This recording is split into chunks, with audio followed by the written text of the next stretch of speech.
Halo, apa kabar semuanya, music lover semua? Ketemu lagi sama gue, Glenn dari Sinfonia Musik. Kali ini, seperti biasa hari Jumat, kita bakalan ngobrol-ngobrol seputar audio, terutama, bukan audio, tentang musik. Kalau audio besok hari Sabtu, seputar musik atau musik performance, atau itu pendidikan musik.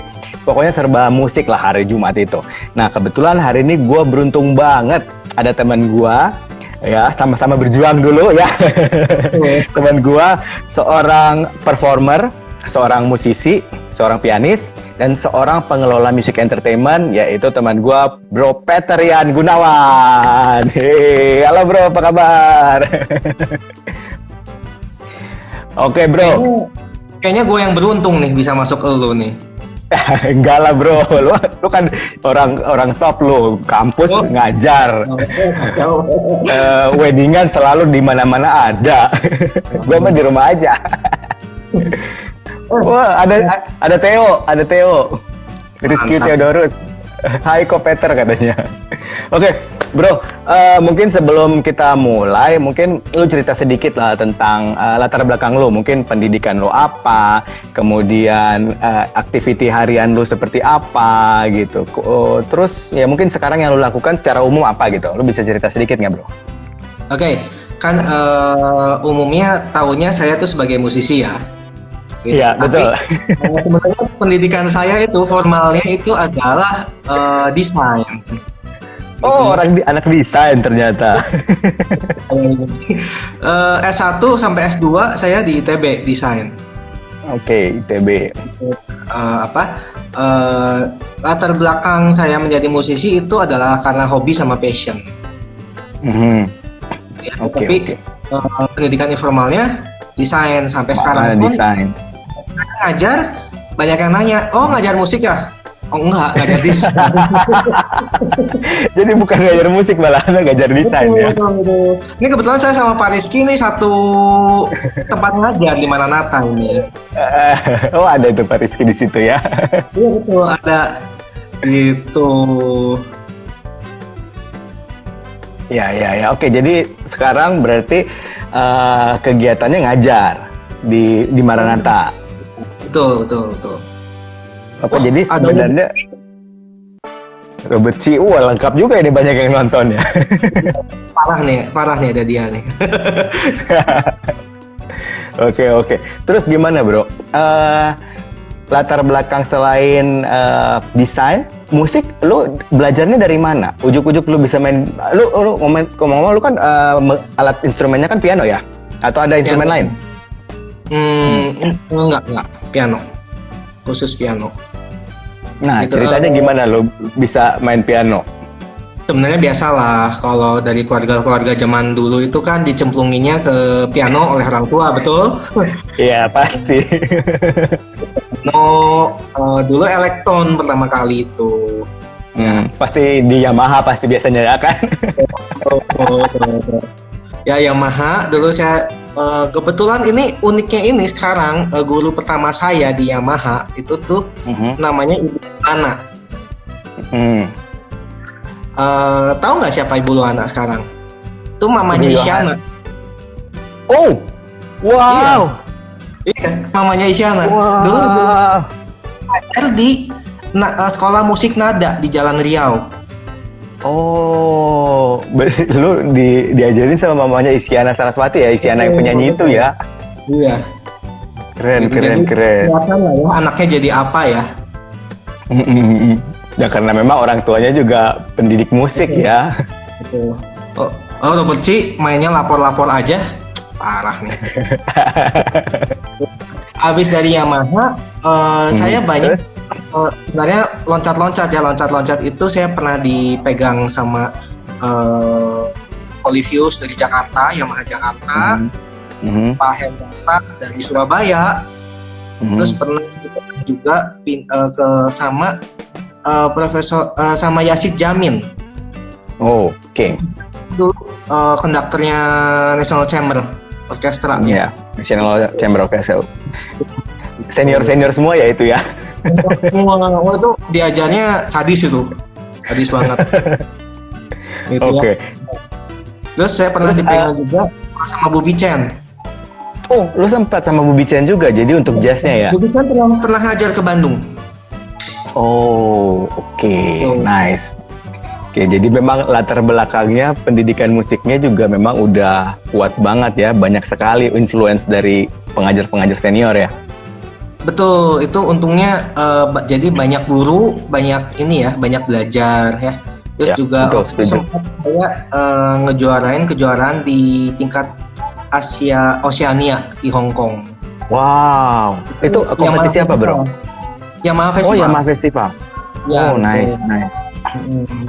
Udah sampai berprestasi tingkat internasional ya, keren.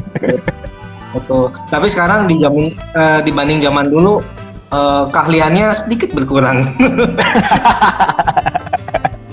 Kenapa bisa sedikit berkurang? Iya, dulu latihan bisa sampai 4 jam loh sehari. Sehari ya? 4 jam, 5 jam, udah kayak kerja itu. Sekarang ya kena mesti ngajar, ngurusin anak pasti kan. Betul gitu. Ya itu sekilas ya. Sekilas. Nah terus sekarang setelah lu misalnya belajar banyak, kan lu kan juga ngelola ini kan, ada music entertainment kan, Peterian Music Entertainment. Nah itu ceritanya gimana sampai bisa kebentuk itu? Sampai akhirnya lu memutuskan untuk membentuk itu, terus bisa jadi seorang musisi yang established gitu. Awalnya itu bermula dari komunitas ya. Pasti semuanya bermula dari komunitas dulu. Nah komunitas itu pada awalnya yang saya punya itu adalah komunitas gereja. Ya, jadi mulai dari bermusik dari situ, ketemu teman, terus ada jemaat nih yang minta, main dong di webinar gua. Nah kan dari situ ya. Pada awalnya mah kita biasalah anak band. Iya, anak band. Wedding enggak lah gitu kan. Tapi ini main di pensi sekolah dulu lagi. Booming banget. Terus punya fans gitu-gitulah ya. Terus sampai kita ngejalanin di MR Live Wanted. Itu tahun 2008 atau 2009 waktu itu pernah ya. Nah baru setelah itu mulai ngerasa capek nih. bikin lagu, manggung, tapi kok capek ya. Ya udah coba wedding sekali-sekali. Oh wedding kok enak juga ya. Gitu. Lebih santai. Terus keterusan sampai sekarang. Oh gitu, jadi ceritanya gitu, akhirnya terjerumus ke dunia musik entertainment ya. Oke bro, anyway gue pengen tahu nih kan kemarin kan kita sudah ngalamin PSBB kan. Nah di PSBB itu kan kita sebagai musisi lu tau lah, gue juga kan musisi dan gue juga ada sekolah musik. Itu benar-benar cobaan banget buat kita. Nah waktu lu kemarin PSBB, yang lu lakukan itu apa aja sih bro? Selama masa PSBB kemarin. Nah sebenarnya selama PSBB itu boleh saya katakan industri musik itu sangat terpukul sekali. Betul. Gitu. Karena weddingan stop, karena kafe-kafe stop, itu mah udah nol besar, gitu ya. Pada akhirnya masih bersyukur kalau saya karena masih punya kegiatan mengajar. Oke, masih yang desain itu. Betul, yang masih PJJ ya, pembelajaran jarak jauh. Nah itu online course gitu. Online course masih bisa gitu ya. Nah, banyak rekan musisi juga yang sharing nih ke saya nih, baru saya tanya-tanya nih ke mereka nih ngapain aja gitu kan. Kebanyakan ya mereka mencoba untuk yang mencoba lesnya dipindah jadi online. Iya. Ya. Tetapi seperti tahu sendiri musik itu tidak segampang itu. Karena musik itu all about ketukan, fals atau tidak, soal irama. Nah, masalahnya di online itu suara bisa jadi suara robot, betul? Betul. Masalah koneksivitas terutama. Betul. Ketukan dari 4/4 jadi 7/4. Iya, benar. Nggak nyampe dan sebagainya gitu kan. Atau yang ngasih online drum, kursus drum, wah udah budek deh. Iya benar. Begitu bro. Oke, jadi kalau lu sendiri pengalaman pribadi lu memang selama PSBB aktivitas bermusik benar-benar stop gitu. Iya, aktivitas musik benar-benar stop.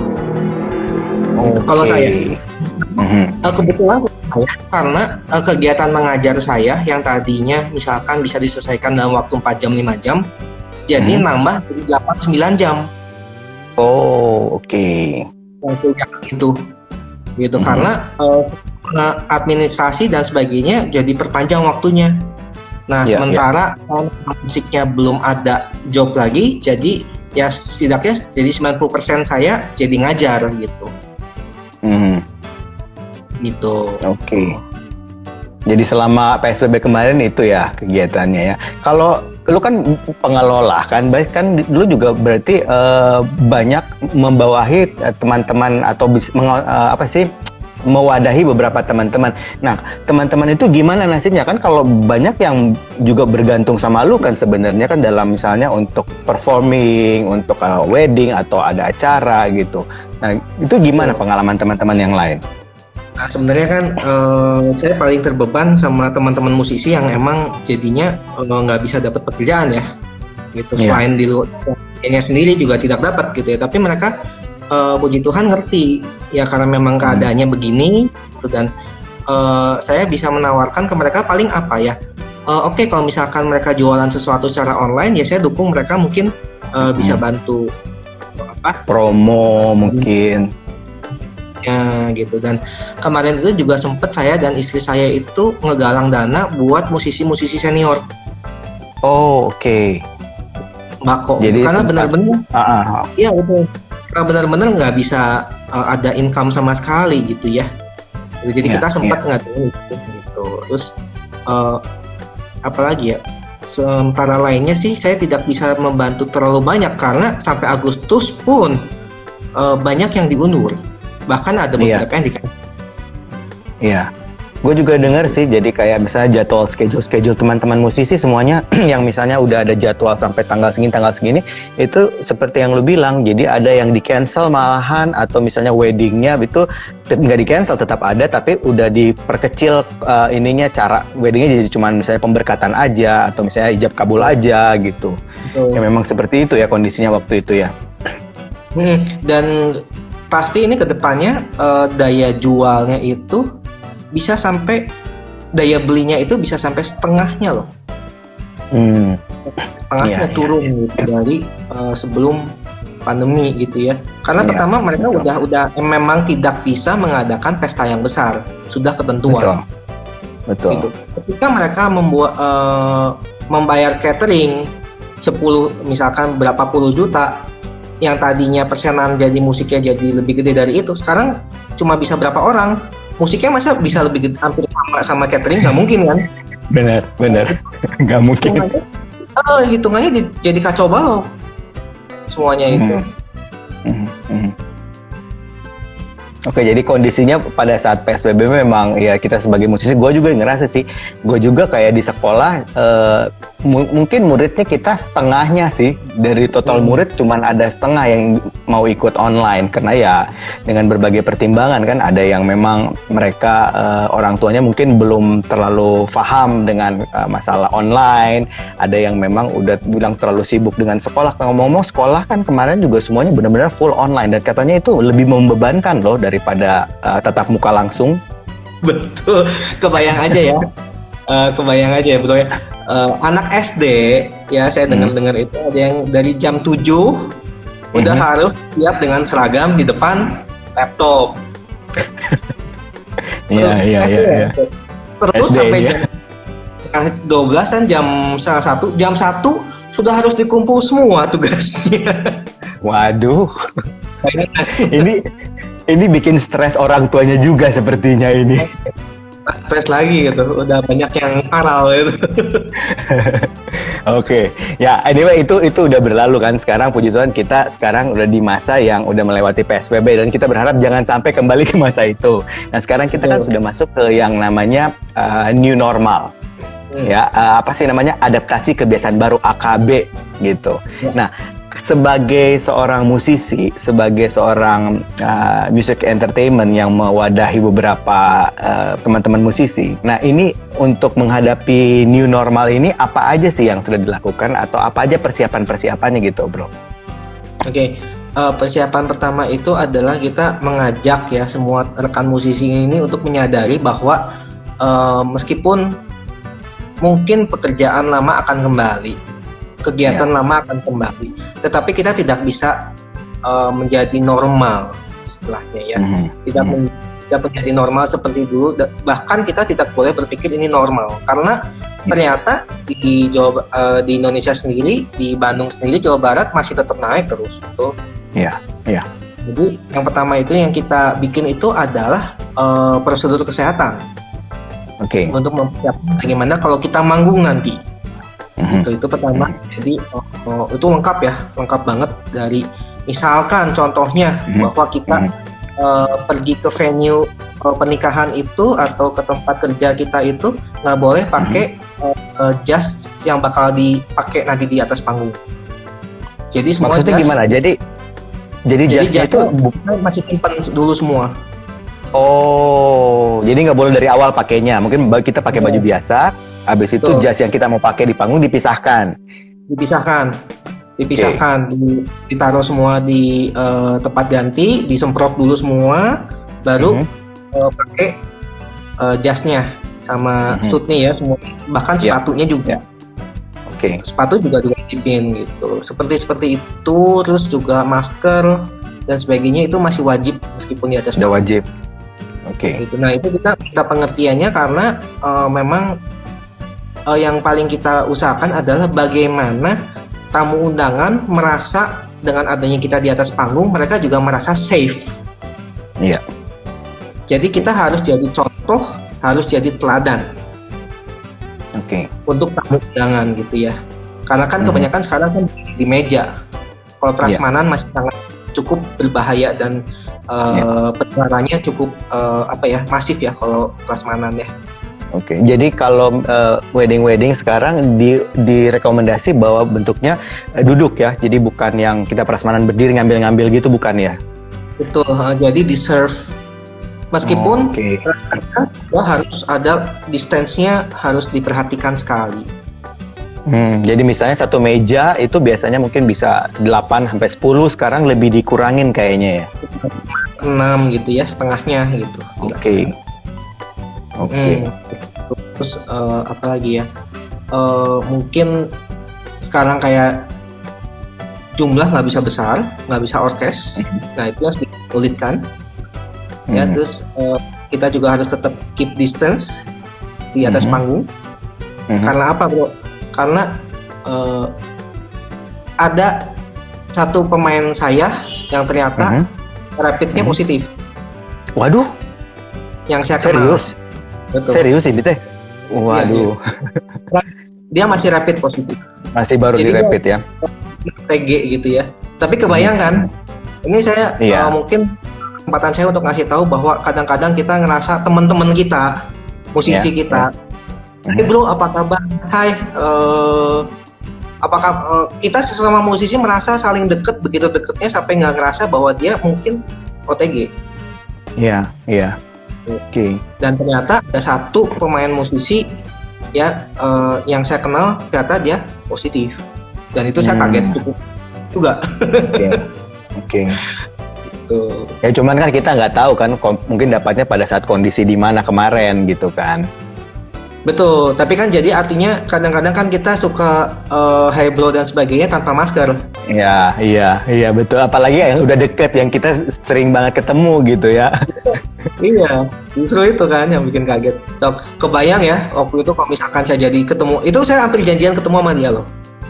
Kebayang kan kalau saya bener janjian sama dia, berarti saya juga harus dicek dong. Iya, betul. Kan kebanyakan kita punya keluarga, nah itu yang cukup berbahaya gitu. Oke, jadi sebagai musisi pun kita tetap maksudnya bukan cuman melindungi ini kita ya, maksudnya klien-klien kita, tapi kita juga mesti melindungi diri kita juga dan sesama musisi juga ya. Betul, siapa tahu kita OTG. Iya. Ya kita mah sehat kan, umur segini-segini gitu. Ya. Dan tidak ada penyakit bawaan segala macam gitu kan. Biasanya kan juga yang memang suka ini yang kalau ada penyakit bawaan juga sih ya. Yang penyakit bawaan kan yang lumayan parah ya. Kalau kita mah bisa aja sehat-sehat aja gitu. That's the problem. Oh ya, terus itu ya gue sempat lihat beberapa teman-teman wedding juga, mereka kan pas ada kayak bikin video-video kayak footage untuk new normal, itu ada dibikin kayak ada kaca gitu, kayak akrilik gitu. Itu maksud gimana sih? Nah, kalau yang akrilik itu ditaruh di depan panggung atau di mana? Ya gue lihat sih di depan panggung, terutama di depan penyanyi. Oh, di depan penyanyi ya? Yaitu untuk mencegah ini ya, tetap untuk perlindungan ya.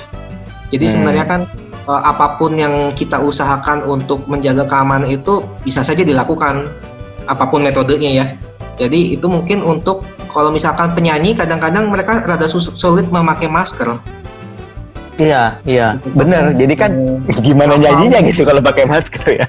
Betul gitu kan. Nah, untuk menjaga kenyamanan tamu undangan, ya mungkin mereka pakai itu gitu ya. Mereka pakai akrilik itu. Oke, ya itu beberapa sih gue lihat ada yang melakukan seperti itu.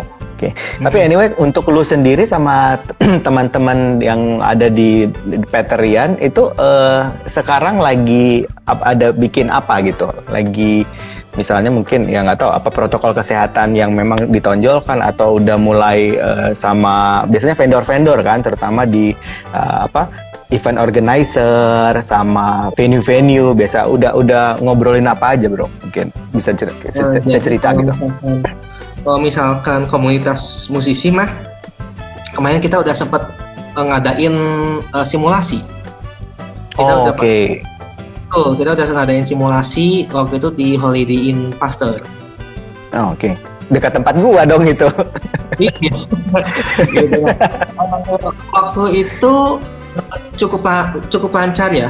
Meskipun memang karena protokol itu memang kita jadi banyak sekali yang harus diperhatikan. Banyak sekali istilahnya tahapan-tahapan yang terlupa ada juga. Gitu karena itu kan benar-benar baru dan memang pulang dari situ sakit kepala sih. Jadi kena prosedurnya kali ya, prosedurnya banyak pisan gitu ya.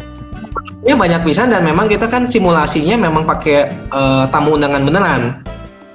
Oh gitu. Kita pakai tamu undangan beneran gitu ya, meskipun yang mengelolanya dari pihak hotel sama WO gitu. Tapi kan menggambarkan hampir kejadian real gitu ya. Dan memang yang nggak pakai masker mulai stres ya. Terus ada yang lewat lagi tanpa mulai stres gitu. Soalnya banyak banget orang gitu ya. Banyak banget orang gitu, meskipun sudah diatur tempat duduknya. Dan istri saya kebetulan waktu itu jadi MC-nya. Ya, dan sudah berkali-kali diingatkan. Ya 10 menit kemudian ada yang buka masker gitu kan. Tak ngerti sih, mungkin di dalam ruangan engap gitu ya. Tapi kan stres. Lihat itu stres gitu istilahnya. Nah, memang sih kayaknya itu yang kita memang ini ya mesti ingatkan ke orang-orang terus ya. Karena gue juga banyak yang ngelihat ya, apalagi kan ini gue cerita sedikit, gue di sekolah musik kan juga udah mulai offline gitu, jadi sudah ada beberapa murid yang datang. Cuman kadang-kadang memang yang anak-anak kecil itu malah mereka nggak betah loh. Jadi dilepas lagi, disuruh cuci tangan, kadang-kadang protes gitu. Betul, jadi memang kita mesti agak lebih nggak boleh berhenti ngingetin terus gitu. Betul. Memang harus begitu. Dan terutama yang paling harus diingat itu adalah ruang tertutup itu paling rentan. Oke. Karena apa? Karena virusnya itu nggak bisa keluar. Kalau misalkan ada yang bersin atau batuk, itu virusnya akan berputar-putar di dalam. Ya, di situ. Jadi kemarin itu waktu kita coba simulasi, semua ruangannya itu kita buka pintunya. Oke, tapi kalau gitu masalah AC-nya gimana jadinya? Memang sengaja gitu? Bahwa udara dari luar tuh harus berputar masuk ke dalam. Oke, jadi sirkulasi harus tetap ada gitu ya? Betul. Jadi memang sebaiknya justru kayak ballroom gitu, sebaiknya pintu-pintu dibuka. supaya sirkulasi udara nggak muter di dalam. Itu lebih bagus lagi kalau bisa di open space. Oh, jadi kayak weddingnya di garden gitu ya? Dan atau performnya di garden. Ruang-ruang yang punya pintu-pintu besar gitu ya. Seperti itu. Memang direkomendasikan seperti itu. Betul. Soalnya itu sudah banyak penelitiannya sih ya, yang di China sana bahkan ada simulasinya bagaimana satu ruangan itu dengan satu penderita positif gitu ya, dengan tapi nggak ada sirkulasi luar, itu semua virusnya tuh muternya di dalam-dalam aja. Oke. Gitu kira. Oke, jadi anyway kalau misalnya buat tim lu mas semua udah diatur dengan sedemikian rupa dengan protokol, pokoknya dari event organizer-nya, dari music entertainment-nya, dari venue-nya semua memang perlu kerjasama untuk bikin ini suasananya jadi safety banget gitu ya. Betul, harus safety banget ya. Nah, anyway, lu udah berarti sekarang udah mulai terima orderan lagi, terima job lagi kalau ada berarti ya? Atau mungkin yang kemarin-kemarin udah reschedule, udah mulai masuk lagi nggak? Sebenarnya akhir bulan ini saya ada. Oke. Akhir bulan ini ada. Terus Agustus ada yang dipindah-pindah reschedule. September mulai masuk lagi. Kelihatannya sih mulai September ya. Oh, jadi efektifnya September baru udah mulai agak normal lah gitu ya? Tapi pasti kan akan melihat keadaan. Ya. Lalu mantau gitu ya keadaannya seperti apa sih, apakah tambah buruk, tambah baik. Nah ini nggak tahu ya dengan adanya penambahan yang positif. Saya belum lagi sama yang lain bagaimana tanggapan mereka. Tapi memang susah bro ya, karena pertama orang sudah plotting merit tahun ini gitu ya. Kalau tahun depan itu juga menjadi lebih baik ya. Terus juga akan jadi lebih mahal dan sebagainya gitu ya. Jadi memang dilema gitu dunia wedding itu. Iya. Tapi teman-teman yang wedding juga sekarang tetap berusaha untuk memberikan ya suasana yang safety ya buat teman-teman yang memang siapa tahu ada yang istrinya udah kebelet gitu misalnya, udah mesti kawin gitu ya. Jadi mau nggak mau gitu kan. Mau nggak mau. Oke, anyway, bro, kayaknya kita mungkin buka aja nih sesi tanya jawab. Siapa tahu ada teman-teman yang mungkin pengen tahu gitu ya, ya informasi-informasi seputar musisi-musisi, terus performan yang sekarang lagi dalam kondisi new normal. Ya kita sudah mulai agak terbuka lah ya, tidak terlalu tertutup lagi. Kayak teman gue si Gail kan gue juga lihat udah mulai manggung gitu. Ada beberapa teman yang gue lihat juga udah mulai ada di kafe gitu, tapi dengan tentu saja protokol yang benar-benar ketat sekali sih gitu. Oke, silakan kalau ada yang bertanya sambil ini kita menyapa dulu siapa yang sudah hadir. Oh, itu ada Fauzi. Istri lu juga ada tuh. Ada Jessie juga. Ada siapa? Ada istri lu. Oh iya. Betul. Ini ada Lubek ya, pemain sekso. Terus ada Ebianto, ada Erin tadi gue lihat ada Erin, violin. Nih Fauzi nih PSBB gini, ini kerjanya dia menarik. Kenapa? Jadi dia sharing gitu ya. Ngapain aja sih kemarin PSBB? Wah, ini kayaknya kan kita tahu ya, dia kan jago bikin alat tiup ya.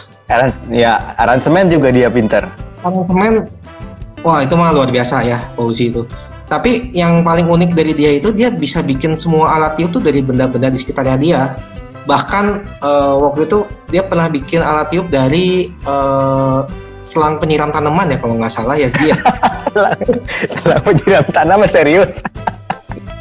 serius kan sampai bengong gitu. Nah ngapain aja nih? Ya jadi selama PSBB kemarin tuh ternyata banyak musisi yang ngerasa alat tiupnya atau alat ya musiknya itu rusak atau jadi kurang bagus. Jadi Fauzi itu sibuknya itu banyak ngebenerin alat-alat mereka. Oh, oke. Jadi kayak servis, reparasi gitu.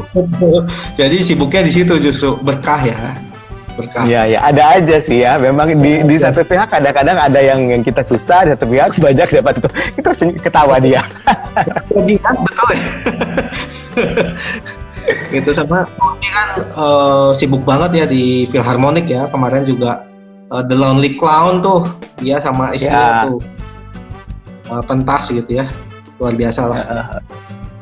Iya. Nah, ya memang pada musisi tuh harus banyak network ya. Harus banyak network, terus harus banyak istilahnya bisa mencoba sesuatu di luar keahliannya dia gitu, mau nggak mau. Iya. Terutama misalkan jualan cilok ya,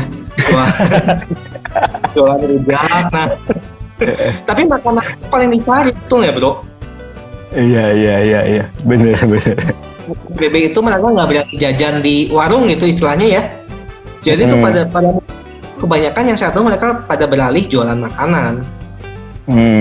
Oke. Jadi ada banyak teman-teman juga ternyata yang ya untuk supaya tetap dapat pemasukan, mereka jadi melakukan hal-hal seperti itu ya.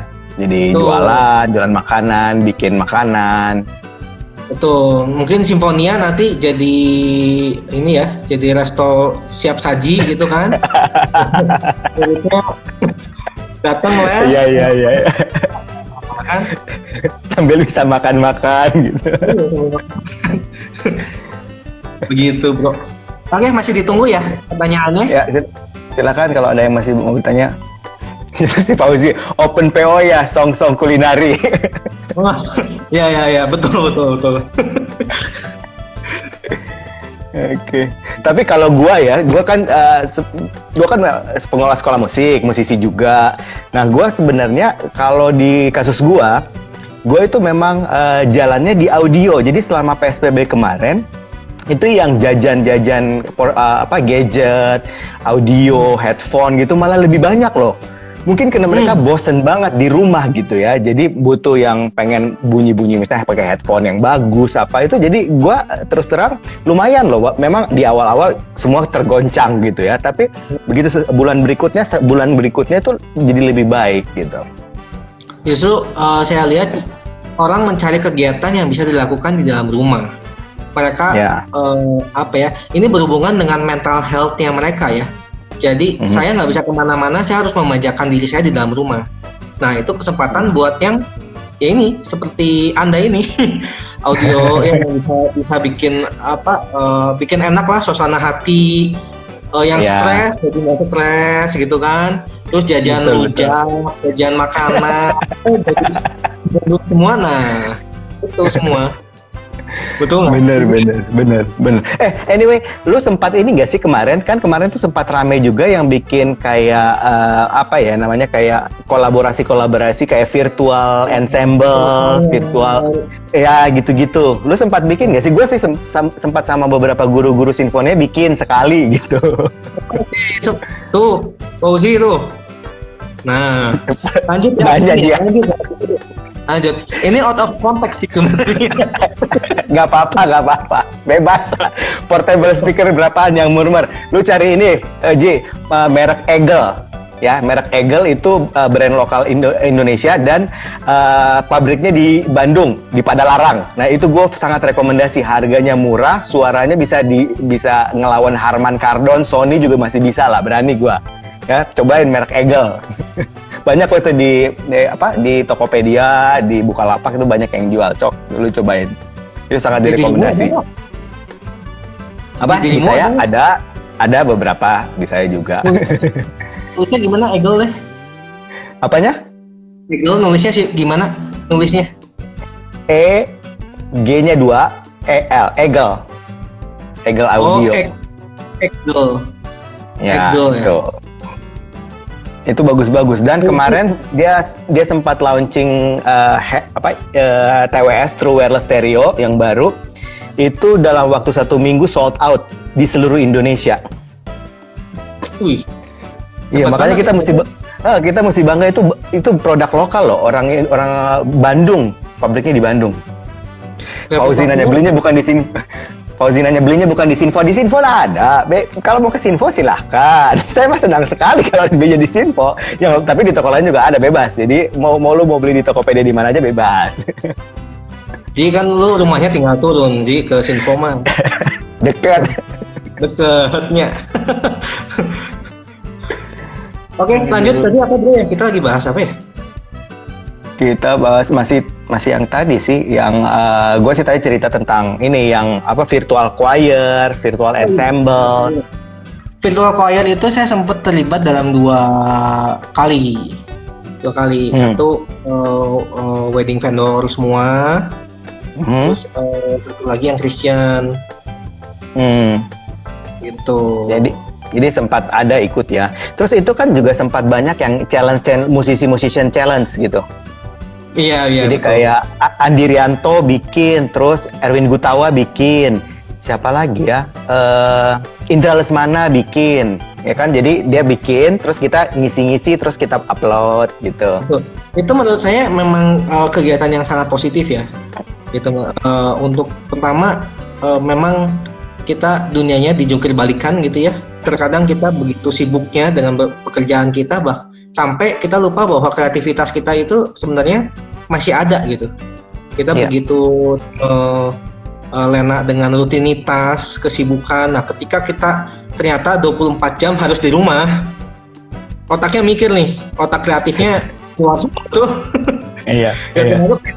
Oke, Indra Lesmana dia pasti mikir, oke, ayo kita bikin sesuatu yang ramai nih buat Indonesia. Kita bikin sesuatu yang positif buat Indonesia. Ayo barengan nih kolaborasi, itu sangat-sangat bagus sekali. Ya, mungkin Cifonia juga mau bikin lagi challenge. Kita sih ini sih masih online. Anyway, kita ini loh, bro, kita sempat kemarin bulan lalu itu kita bikin virtual konser. Jadi di premiere di YouTube. Murid-murid perform gitu. Nah, bulan ini kita juga ada nanti tanggal 12 nanti ada virtual exam concert.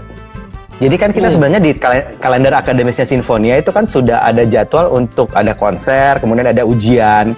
Cuman kan ujiannya kan nggak bisa seperti normalnya sekarang gitu, nggak bisa datang ke Sinfonia diuji sama pengajar segala macam, agak repot. Jadi akhirnya kita bikin kayak virtual choir gitu, jadi kayak mereka kirim rekaman, tapi dengan catatan harus 1 kali take, ya nggak boleh diedit gitu. Jadi satu kali take, terus nanti ada pengujinya, kita ada penguji terus dinilai. Nah nanti itu dikumpulin, nanti di tanggal 12 nanti itu ditampilkan, jadi kayak konser lagi.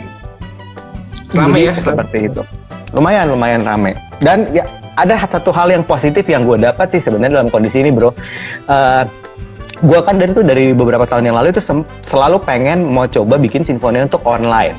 Cuman selalu gagal, selalu belum jadi-jadi gitu. Akhirnya dengan kondisi seperti ini dipaksa gitu kan, akhirnya melakukan online.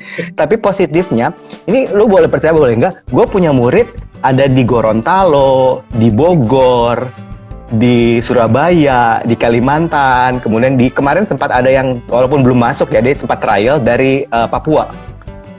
Gila ya. Jadi ada segi positifnya juga. Jadi murid gue tersebar. Ini kayak kemarin yang besok tanggal 12 nanti ikut konser ini, ada murid gue yang dari Surabaya. Dia kebetulan udah bisa main, terus dia ikut gitu. Jadi dinilai, kemudian ditampilin juga. Jadi ada segi positifnya. Jadi membuat pengajar-pengajar musik itu punya potensi. Kita lapangannya sekarang seluruh dunia. Betul. Jadi bukan kayak selama ini kan biasanya yang les di Sinfonia ya udah seputar Sarijadi. Nah sekarang udah lebih luas, bukan seputar Bandung, seputar Jawa Barat lagi, tapi se-Indonesia bahkan se-dunia bisa. Ada segi positifnya sih seperti itu. Dan memang ini pasti akan jadi adaptasi baru ya seperti ini ya. Semuanya akan sudah terbiasa, akan menemukan betapa nikmatnya bisa les langsung dari rumah tanpa perlu keluar ke jalan. Cuma kerasa nggak sih sebenarnya sekarang jadi setiap kali kalau gue harus keluar, gue jadi mikir, aduh buang-buang waktu. Iya, ternyata itu ya kerasa ya. Jalan di perjalanan itu sejam, 2 jam itu ternyata kerasa gitu ya. Ngapain ya gitu kan? Udah aja lah meetingnya via Zoom aja lah gitu kan. Bisa lebih efektif gitu.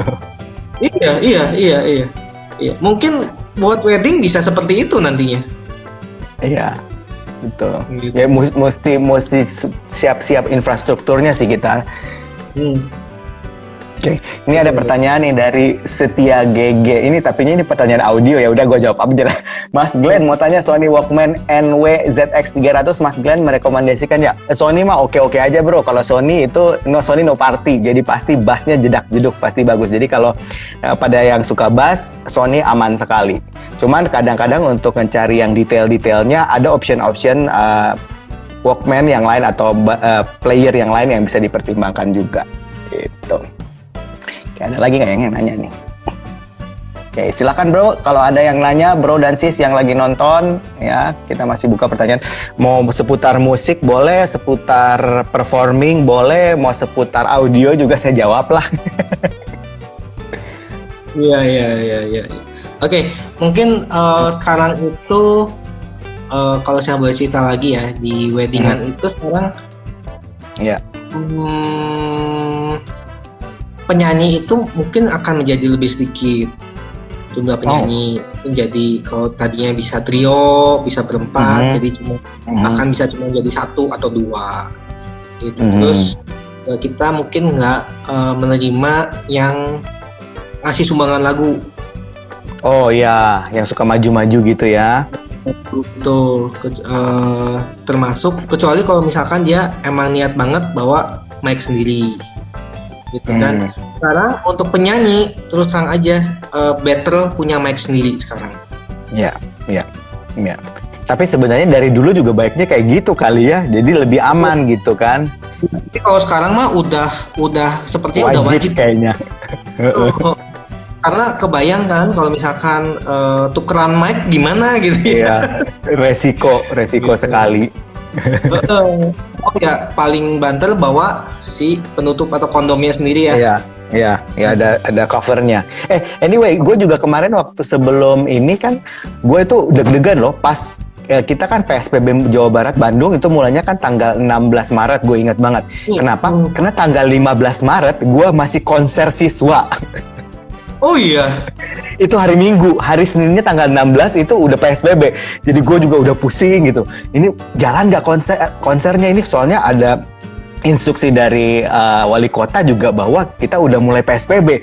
Ini gue udah pikir ini berlaku nggak ini dari hari Minggu atau dari hari Senin gitu. Itu gue langsung tetap jalan akhirnya. Dan memang seperti yang lu bilang, semua itu setiap penampil itu punya cover sendiri. Jadi setiap kali dia turun covernya diganti. Jadi gue beli ratusan cover kayaknya untuk mic. Ya kalau enggak kan orang tua juga kan pasti nggak mau, terutama yang vokal-vokal. Wah. Saya juga ingat 15 menit itu terakhir saya ada di 4 Points. Masih ada acara waktu itu. Ada acara, cuma jadinya sepi ya. Sepi terus jam 9 itu udah mulai bubar semua. Gitu. Gua waktu itu tanggal 15 gue di Hotel Ardan, acaranya kita konsernya di Hotel Ardan. Itu juga benar-benar sepi. Itu si manajer Ardan bilang di hari itu yang nginap di hotel itu cuman ada 2 orang di hotel sebesar itu. Orang semua udah mulai ini, waktu itu kan memang awal-awal kan, jadi udah benar-benar di-cut semuanya. Betul. Ya beruntunglah yang merit 15 Maret terakhir kemarin. Terakhir. Itu bener-bener pasti banget. Sekarang ya, tapi sekarang kan udah mulai bisa lagi sebenarnya. Tapi pasti kan jadinya pusing. Oke, sekarang kamu dari 500 cuma boleh 200. Siapa yang bakal diundang? Siapa yang bakal ditepak? Nggak diundang, nggak enak. Diundang juga nggak enak gitu. Masa gue undang ini sih, ini nggak ikut gitu. Gitu. Ya bener-bener sih ya memang.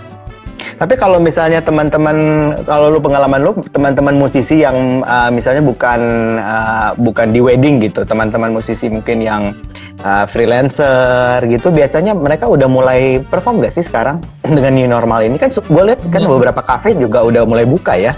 Betul, ada yang udah. Itu jadi mereka ada yang udah mulai. Terus enaknya mereka yang biasa ngutak-ngutik MIDI ya, bikin lagu, lumayan mereka tuh Jadi ada yang nyari lagu, bisa jual lagu, masih bisa ya. Itu atau misalkan bikin -1 seperti itu, oke. Tapi emang beberapa memang sudah nunggu-nunggu nih kapan nih jadwal buat manggung lagi. Iya sih, benar sih. Karena memang nggak bisa sih, gue juga ngerasain ya kalau kita perform secara virtual gitu ya, main musik bareng-bareng gitu kan, kita ya lu juga ngerasain ya, nyobain misalnya choir gabung gitu sama kita barengan di tempatnya main sama teman-teman kita ngeband gitu, itu beda banget atmosfernya loh. Ini auranya kan beda pasti. Kalau misalnya kayak di virtual, tempo juga benar-benar tempo ketukan dari drummernya lah, atau misalnya dari pianisnya yang udah direkam gitu. Jadi tidak ada TikToknya kurang dapet gitu ya. Pasti terasa itu mah pasti. Itu. Oke, ini udah ada beberapa juga teman-teman. Ada Patrick Gidi. Nah, ini pemain gue lupa, pemain violin kalau nggak salah juga. Asik. Lumayan banyak nih ya yang udah gabung. Santoso Giri, Bara Nurindra, Fajar. Oke. Silakan bro, kalau masih ada pertanyaan atau ada yang mau ditanyakan, kita masih buka untuk pertanyaan seputar ya musik, seputar kondisi pemusik saat ini, atau mungkin audio saya juga terima. Silakan kalau mau ada yang nanya-nanya audio, walaupun besok sebenarnya audio ya. Oke, mungkin gue promo sedikit dulu ya. Besok buat teman-teman music lover, kita ada IG live juga. Kalau besok hari Sabtu itu jam 8 malam. Itu sama sama orang-orang audio, biasanya sama orang audio portable atau audio secara keseluruhan. Nah, kebetulan besok kita akan ngobrol-ngobrol sama Bro Nico Herold. Beliau itu adalah representatif dari Beyond the Music. Nah, Beyond the Music itu adalah toko atau retailer audio portable yang ngejual barang-barang kelasnya high end. Jadi Bro Peter, itu kalau misalnya lu MP3 player, kan lu taunya paling berapa ratus ribu ya. Nah, kalau di sana itu jual MP3 player sampai 20 juta, 30 juta, 50 juta. Headphone yang 30 jutaan. Nah, nah itu besok kita akan ngobrol-ngobrol sama Bro Nico. Kita akan diskusi apa sih bedanya barang-barang yang high end sama yang low end, yang biasa-biasa aja, yang mungkin di pasaran kayak mungkin tipe KZ, terus bedanya sama yang JH Audio, 64 Audio gitu, sama yang ya kelas-kelas yang biasa gitu. Nanti jadi kalau anak-anak audio mesti nonton besok gitu. Oke, ini ya.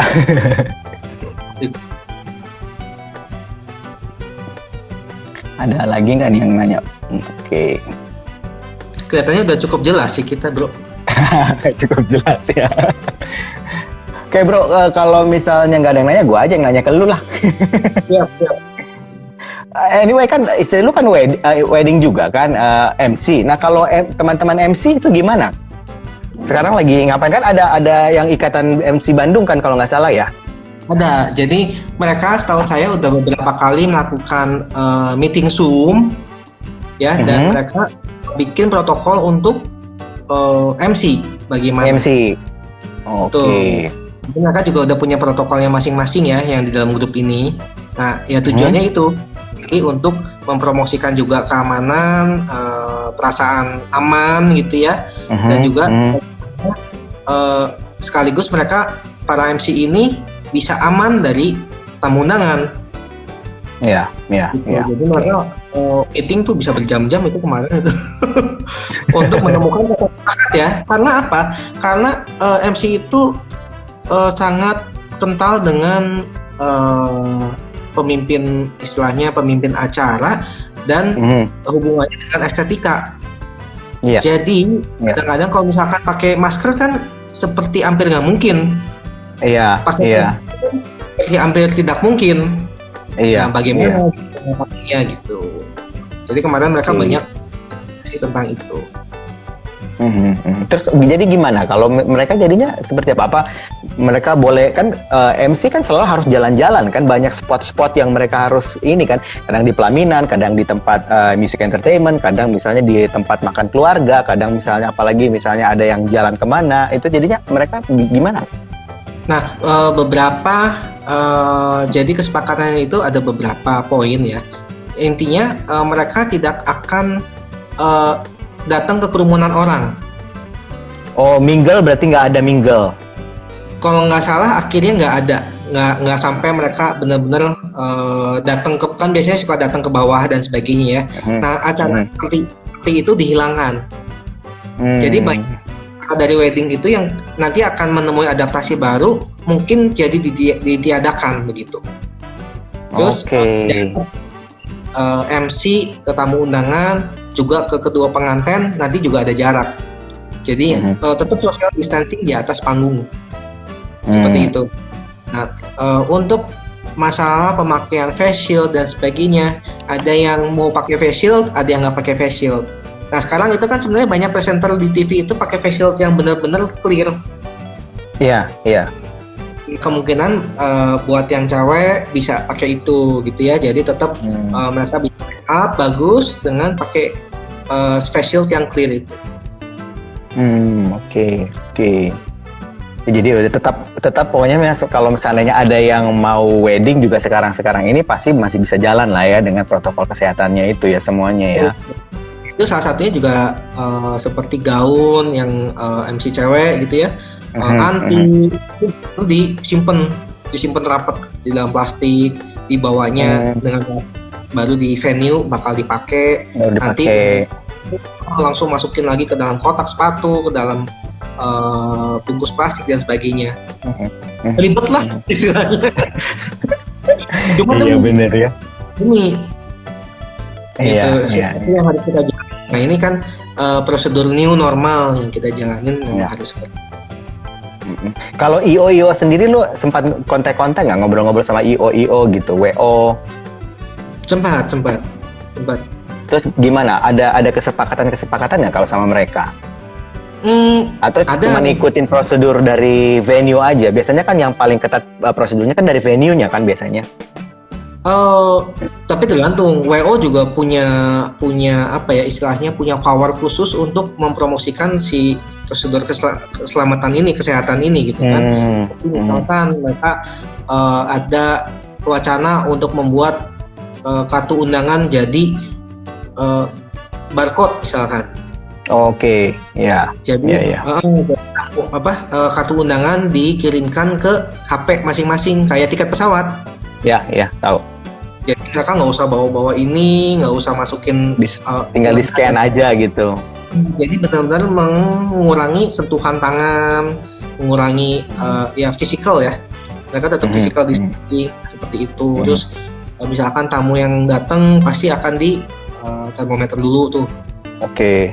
Di ukur suhu ya seperti itu. Justru WO-nya harusnya banyak berperan penting ya dalam mengatur satu kan mereka juga harus memikirkan bagaimana reputasi mereka dalam menghandle protokol ini di new normal pasti akan disorot. Yang pasti akan disorot pasti WO duluan. Betul sih. Oke, betul. Oke, bro, ini kayaknya memang waktunya juga udah nggak kerasa, udah tinggal 3 menit kita waktunya. Kerasa ya? Iya nggak kerasa. Oke, mungkin terakhir dari Bro Peter mungkin sedikit apa ya, kayak mungkin ucapan atau sampaian pesan-pesan buat teman-teman musisi di sana yang lagi di luar, yang mungkin lagi berkutat dan kemarin ada PSBB, sekarang new normal, kita sama-sama menghadapi hal yang tidak enak sama-sama gitu. Mungkin lu bisa kasih pesan-pesan buat atau mungkin masukan-masukan buat teman-teman di luar sana. Oke, sebenarnya pesan saya susah-susah gampang ya buat para rekan musisi itu, bahwa kita harus menyadari bahwa keadaan kita sebagai musisi nggak akan balik seperti dulu lagi. Pertama, dari jadwal schedule kita nggak bakal balik seperti dulu lagi. Kedua, penghasilan kita mungkin akan turun. Itu adalah suatu keadaan yang tidak bisa kita hindari. Nah, makanya berangkat dari situ, mungkin kita harus pinter-pinter bagaimana kita menjalin relasi dengan orang lain dan bagaimana kita membuat sesuatu yang lebih khas dari personal brandingnya kita. Mungkin misalkan, saya akan menjadi musisi yang memang akustiknya jago. Jadi udah waktunya kita ngasah keahlian kita lagi gitu. Nggak bisa menjadi musisi yang setengah-setengah menurut saya. Gitu. Terus yang kedua, memang harus pada masa ini kita harus terbuka untuk mencoba usaha lain. Gitu. Sementara untuk menyambung dapur supaya tetap ngebul. Ya, betul sekali. Pasti akan mencoba misalkan jadi jual makanan. Ada teman saya yang jadi agen properti. Itu bisa. Gue tahu juga, gue tahu. Cowok kan. Tetapi itu memang usaha kita semua ya. Semua itu hampir dilakukan oleh semua loh. Ya, semua pasti cari option yang lain gitu. Tapi itu tidak jangan membuat kita jadi kayak turun gengsi gitu, karena ada beberapa anggapan lu nggak laku sih musiknya, jadi ganti hal bukan itu gitu. Tapi bagaimana supaya kita karena kondisi saat ini kita kita harus hati kita harus gembira, kita harus tetap tenang, harus terbuka bahwa kita harus cari peluang nih, apalagi yang bisa saya lakukannya mungkin bisa jadi ngasih les online, bisa saja masih mungkin terbuka, tapi harus dipikirkan kan bagaimana caranya supaya efektif gitu ya, misalkan bikin video gitu ya, atau nih kayak Bro Glenn gitu kan, sekarang jadi audio luar biasa loh saya lihat. Dulu masih wedding ya, terus punya sekolah musik, keren. Jadi audio dan ini. Ya karena terpaksa juga bro supaya dapurnya ngepul sebenarnya. Tapi kan berarti kan membuktikan bahwa musisi itu bisa berkembang ke arah yang banyak lah. Tidak only harus menunggu panggilan panggung gitu. Ya betul. Gitu. Karena kita nggak tahu pandeminya ini mungkin kan diperkirakan sampai tahun depan bahkan. Ya. Gitu. Betul. Begitu Bro Glenn dari saya. Oke, sip. Kalau gitu, Bro Peter, terima kasih banget buat waktunya, terima kasih buat ngobrol-ngobrolnya. Semoga acara ini, semoga yang kita obrolin ini mungkin bisa bermanfaat buat teman-teman yang lain. Anyway, nanti nih gue save juga dan rencananya gue akan upload juga ke YouTube. Jadi mungkin siapa tahu teman-teman yang lain, musisi-musisi perlu informasi ini, bisa kita saling share. Oke, Bro Peter, terima kasih banget. Thank you banget udah bisa hadir di sini. Selamat malam, salam buat Song, sama salam buat Jesse juga. Oke, sampai ketemu Bro. Dadah. Bye.